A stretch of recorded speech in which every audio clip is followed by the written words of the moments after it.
important to have your quick release lined up correctly, or else it could actually, a few bumps could knock it loose, and that would be very dangerous.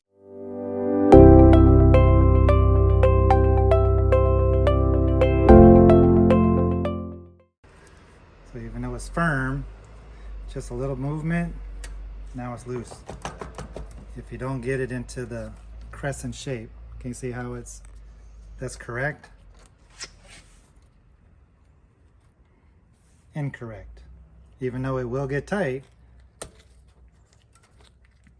very easily can slip and the wheel will fall out. So you have to put it in, show the position that it needs to go in. So it should be there. And now, no matter what you do, Oh yeah, it won't be it's tight. not going anywhere. You can move this around, still tight. All right, with the Bikematic.